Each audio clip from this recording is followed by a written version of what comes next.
अच्छा यार, ये ना काफ़ी बच्चों ने कहा था कि सिविक्स का काम करवाना है, कि मतलब जो मिड्स का सिलेबस है ना वो थोड़ा सा ओवरव्यू देना है। तो मैंने सोचा कि मैं इस तरह से इसकी स्लाइड्स बना लेता हूँ छोटी सी ओवरव्यू की, और थोड़ी सी देर में हम ना इसको कवर कर लेते हैं। तो ये ओवरव्यू आ जाएगा सारा, तो जिसने देखना होगा वो देख लेगा। तो जो वीक 5 है उससे मैं स्टार्ट नहीं कर रहा। उसकी वजह ये है कि वीक 5 में है आर्टिकल्स।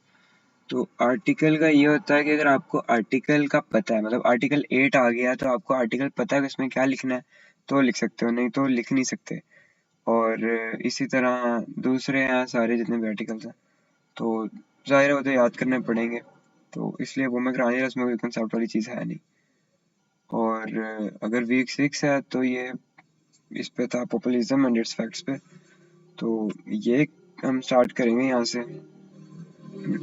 सबसे पहले तो ना हमने ये देखते हैं कि पॉपुलिज्म होता क्या। तो मैंने इसको इस तरह से डिफाइन किया कि पॉपुलिज्म होता है, बेसिकली ये होती है लोगों की आवाज़। ठीक है, कि लोग क्या चाहते हैं एक सोसाइटी के अंदर, एक कंट्री के अंदर लोग क्या चाहते हैं, तो वो होती है पॉपुलिज्म। कि विल ऑफ द पीपल क्या है। तो जो लीडर होता है, ऐसी कोई पार्टी बने जो लोगों की चीज़ों को आगे लेके चले, जो लोग कहते हैं उनको आगे लेके चले, तो वो पार्टी पॉपुलिस्ट पार्टी कहलाती है। और ऐसा जो लीडर होता है, जो पार्टी का लीडर होता है, वो पॉपुलिस्ट लीडर होता है। और इस तरह की अगर मूवमेंट आ जाए, कि इस तरह की मूवमेंट आ जाए कि लोगों की आवाज को आगे लेके जाया जाए, तो वो वाली मूवमेंट जो होती है वो पॉपुलिस्ट मूवमेंट कहलाती है। यहाँ पे मैंने सारा डिफाइन कर दिया हुआ है कि वॉइस ऑफ द पीपल होती है, विल ऑफ द पीपल होती है, पॉपुलिस्ट लीडर क्या होता है, पॉपुलिस्ट पार्टी क्या होता है। ये हमने यहाँ पे इस पे बात कर ली। ठीक है, पॉपुलिज्म जो है, अब हमें पता लग गया कि वॉइस ऑफ द पीपल है। इससे अगली बात, इसके बाद पॉपुलिज्म के अंदर आती हैं चीजें, लेफ्ट विंग और राइट विंग का कंसेप्ट आता है। कि लेफ्ट विंग क्या होती है, राइट विंग क्या होती है। लेफ्ट विंग को अगर मैं यहाँ पर इस तरह से मैंने इसको डिफाइन किया है कि हमारे पास जो नोट्स है उसमें इसने बताया था, हमें इंफॉर्मेशन दी थी कि in the start, early ages में पॉपुलिज्म जो है वो टर्म बनी कैसे, लेफ्ट विंग राइट विंग की टर्म बनी कैसे। तो अमेरिका के कुछ जो पीपल्स थे, वो लेफ्ट विंग को प्रमोट कर रहे थे। ठीक है, और जो यूरोप के, बर्तानिया के, ब्रिटिश के ये वाले लोग थे वो राइट विंग को प्रमोट कर रहे थे। अब उसमें ये था कि जो लेफ्ट विंग होती है, वो वाले जो लोग होते हैं वो हमेशा फ्रीडम की डिमांड करते हैं, वो इंडिपेंडेंसी की डिमांड करते हैं। वो गरीब लोग होते हैं, ठीक है, वो रिच पीपल बिल्कुल नहीं होते हैं। ठीक है, वो अपने हकूक मांगते हैं। और वो ये चाहते हैं कि लॉ के ना आगे सब बराबर होने चाहिए। ठीक है, मैंने यहाँ पे लिखा है इक्वलिटी बिफोर लॉ, कि लॉ के आगे सब बराबर होने चाहिए। तो कोई भी लॉ से ऊपर नहीं होना चाहिए। अगर वो ऐसा सोचता है कि वो लॉ से ऊपर है, तो वो गलत सोचता है। लेकिन इसकी ही ऑपोजिशन के अंदर राइट विंग के लोग हैं, वो यूरोप के लोग हैं, वो ब्रिटिश हैं। वो ये कहते हैं कि नहीं, पावर होनी चाहिए। ठीक है, वो जो पावर होनी चाहिए अब जिस बंदे के पास, वो जाहिर सी बात है अपने आप को लॉ से ऊपर समझता है, वो अपने आप को लॉ से ऊपर डील करेगा। ठीक है, उसके बाद डिवीजन आ जाएंगी, कि कुछ लोग होंगे जो ऐसा दिखाया जाएगा कि लॉ से नीचे हैं, कुछ लोग दिखाए जाएंगे ये लॉ से ऊपर हैं, जबकि ऐसा होना चाहिए ही नहीं। तो राइट विंग के जो लोग हैं वो पावर में बिलीव करते हैं, वो इलीट क्लास से, रिच पीपल होते हैं, इलीट क्लास से बिलोंग करते हैं, और वो अपने आप को पावर से बड़ा समझते हैं। जबकि लेफ्ट विंग के लोग हैं वो फ्रीडम डिमांड कर रहे होते हैं, इंडिपेंडेंसी, आज़ादी चाहते हैं। ठीक है, तो ये इन दोनों में फ़र्क है कि लेफ्ट विंग क्या होती है, राइट विंग क्या होती है। बेसिकली लेफ्ट विंग जो होती है वो एक अच्छे लोग होते हैं, और राइट विंग जो होती है वो करप्ट पीपल होते हैं, एलीट पीपल्स होते हैं। आगे, पॉपुलिज्म के भी इफेक्ट हैं। ठीक है, पॉपुलिज्म के इफेक्ट में पॉजिटिव भी है, नेगेटिव भी है। नेगेटिव इफेक्ट इसका क्या है, पोलराइजेशन। सबसे बड़ी बात, पोलराइजेशन होता क्या है। पोलराइजेशन में सोसाइटी जो है वो ग्रुप्स के अंदर डिवाइड हो जाती है। ठीक है, सोसाइटी के अंदर डिफरेंट ग्रुप बन जाते हैं। अब एक ग्रुप दूसरे ग्रुप से टोटली चेंज है, ठीक है। एक एक एक्सट्रीम पर है और एक दूसरी एक्सट्रीम के ऊपर है। तो एक ग्रुप जो है वो दूसरे ग्रुप से बिल्कुल चेंज हो चुका है, ठीक है। और वो दोनों एक दूसरे पर प्रॉपर क्रिटिसिज्म करते हैं, ठीक है, जिसको हम कहते हैं सेल्फ क्रिटिसिज्म, जो एक अच्छा क्रिटिसिज्म, तगड़ा क्रिटिसिज्म, ठीक है। तो वो एक दूसरे पे करते हैं, एक दूसरे की बातों को बिल्कुल भी एक्सेप्ट नहीं करते, ठीक है। अब यहाँ पर वो लोग ये समझना लग जाते हैं जो इसमें इन्वॉल्व होते हैं पोलराइजेशन में, कि अस वर्सेस देम, मतलब हम जो है वो उनके खिलाफ हैं या वो हमारे खिलाफ हैं, ठीक है, हम लोग एक नहीं है। तो सोसाइटी के अंदर ग्रुपिंग होना शुरू हो जाती है, क्योंकि पॉपुलिज्म के अंदर लेफ्ट विंग राइट विंग का कंसेप्ट हमने पीछे पढ़ लिया, उसकी वजह से यहाँ पे पोलराइजेशन हो गई, पोलराइजेशन की वजह से यहाँ पे क्या हो गया, ग्रुपिंग शुरू हो गई, ठीक हो गया।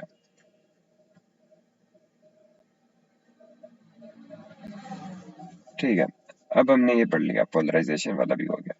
उसके बाद इसमें क्या होता है कि नेगेटिव इम्पैक्ट एक और भी होता है, वो होता है erosion of democratic system. Erosion of democratic system, कि डेमोक्रेटिक सिस्टम जो है ना वो पूरा तबाह हो जाता है।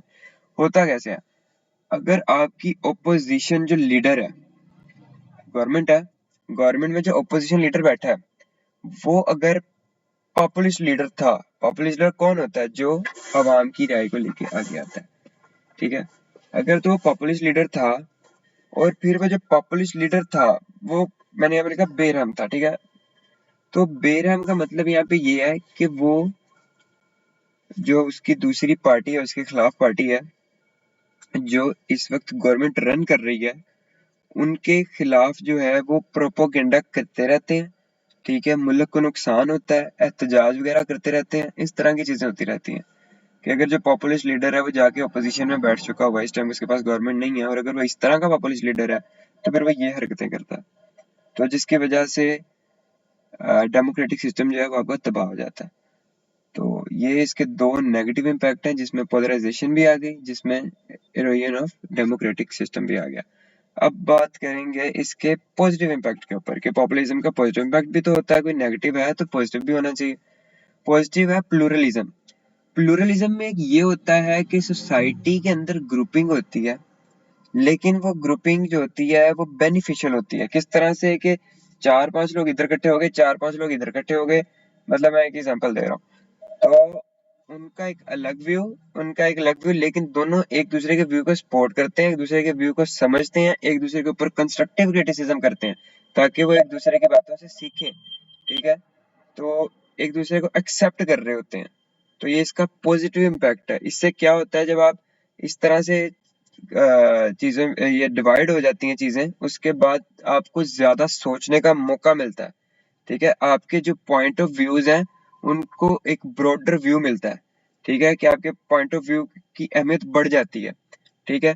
और इसमें क्या होता है कि आपकी जो सिविक इंगेजमेंट है ना, इम्पोर्टेंट है ये यहाँ पे, कि सिविक इंगेजमेंट जब वो यहाँ पे इंक्रीज हो जाती है।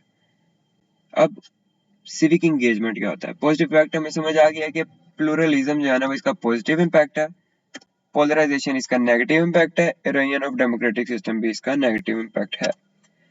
अब इसका सिविक इंगेजमेंट ये क्या होती है, बेसिकली छोटी सी बात है कि सिविक इंगेजमेंट होती है कि वो सोसाइटी के अंदर आपने पार्टिसिपेट करना है, आपने सोसाइटी का एक्टिव सिटीजन बनना है, यानी कि आपने सोसाइटी के वो वाले काम जो एक अच्छा सिटीजन करता है वो आपने करने हैं, और वो काम जो, मतलब ये शो नहीं कराते कि आप अच्छा सिटीजन हो, लेकिन वो आपके मुल्क के ऊपर इफेक्ट करते हैं, जिस तरह के वोटिंग है। तो अगर हम वोटिंग नहीं करते तो ऐसा नहीं है कि हम बुरे सिटीजन हो गए हैं, लेकिन हम एक अपना वोट जो है वो छोड़ रहे हैं, जो कि एक मुल्क के ऊपर इफेक्ट कर रहा था। हमारे वोट की बहुत अहमियत है, एक एक वोट की बहुत अहमियत है।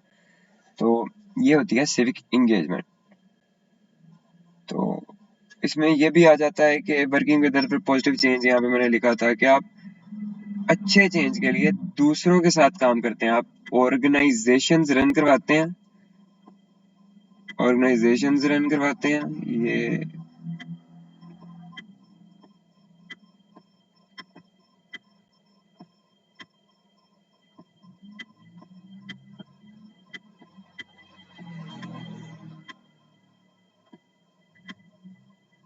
ठीक है, आप ऑर्गेनाइजेशन रन करवाते हैं, पता नहीं मैंने क्या किया, मैं नींद में, मुझे खुद नहीं पता, ठीक है, तो ऑर्गेनाइजेशन आप रन करवाते हैं और उसके बाद जब आप ऑर्गेनाइजेशन बना लेते हैं तो उस ऑर्गेनाइजेशन की मदद से आप गवर्नमेंट की मदद करते हैं। ठीक है, आप गवर्नमेंट के अंदर पॉजिटिव चेंजेस लेके आते हैं। तो ये आ गई प्लुरलिज्म आ गया, इसमें पॉजिटिव ही पॉजिटिव है सब कुछ। ठीक है, ग्रुपिंग होती है पॉजिटिव वे में होती है। उसके बाद सिविक एंगेजमेंट की एक टर्म थी, तो मैंने यहाँ पे क्लैरिफाई भी कर दिया है कि सिविक एंगेजमेंट क्या होती है, क्योंकि एक नई टर्म आ गई तो मैंने उसका बता दिया। एक चीज जो पीछे डिफाइन की गई हुई है नोट्स के अंदर, वो एलिटिज्म है। ठीक है, कि एलिटिज्म ये पीछे आ जाएगा इस जगह पे। अगर मैं इसको लिखना चाहूँ तो राइट विंग में मैं लिख दूंगा। ठीक है, तो ये एलिटिज्म होता क्या? एलिटिज्म होता है कि आपके इंडिविजुअल्स होते हैं या फिर इंडिविजुअल्स का ग्रुप बनता है। ठीक है, और वो एलीट कल्चर को प्रमोट करते हैं। एलीट कल्चर कौन सा कल्चर है? वो वही वाला कल्चर है जो राइट विंग का कल्चर था, जो मैंने यहाँ पर बताया कि वो पावर में बिलीव करते हैं, वो अपने आप को लॉ से बड़ा समझते हैं, पावर में बिलीव करते हैं। ठीक है, और वो जो दूसरे पीपल होते हैं यानी कि लेफ्ट विंग वाले, उनको अपने से नीचा समझते हैं। सुपीरियर और इंफीरियर का इसमें कंसेप्ट आ जाता है। वो अपने आप को सुपीरियर समझते हैं और दूसरों को इंफीरियर समझते हैं। ठीक है, ये मैंने वही बात यहाँ पे लिख दी, consider themselves above the law. तो अब होता क्या है कि disconnect between elite and general peeps. तो जब लॉ की बारी आती है, यानी कि अगर मैं इसके एग्जांपल दूं कि अगर आपको कहीं पे एक ट्रैफिक वार्डन ने पकड़ लिया, आपने सिग्नल तोड़ा था, आपको ट्रैफिक वार्डन ने पकड़ लिया। अब वहां पे होगा क्या? अगर वहां कोई एलीट पीपल था, यानी कि किसी पुलिस वाले का, एसएचओ का, या जिस तरह भी किसी एक बड़े बंदे का बेटा था, उसने कॉल करवाई और चलो जी वो चला गया, या फिर उसको रोका ही नहीं, तो ये एलीट पीपल आ गया। लेकिन जो आम आदमी होगा उस जगह पे फंस जाएगा। तो यहाँ पर ये पता लगता है कि डिस्कनेक्शन आ गया किसका? लॉ का, बिटवीन एलीट पीपल और जनरल लोगों के दरमियान, आम लोगों के दरमियान और एलीट पीपल्स के दरमियान जो है वो इसका जो है वो डिस्कनेक्शन आ गया कि लॉ वहां पर कुछ और काम कर रहा है और हमारे जैसे लोगों के लिए लॉ कुछ और काम कर रहा है। ठीक है, तो यही थी वीक 6 की रीडिंग, इतनी सी। इसमें सिर्फ यही सब बातें हैं। इसमें पॉपुलिज्म है सबसे पहले, ओवरव्यू दोबारा दे देता हूँ। उसके बाद लेफ्ट विंग है, राइट विंग है, ये क्या होता है बता दें।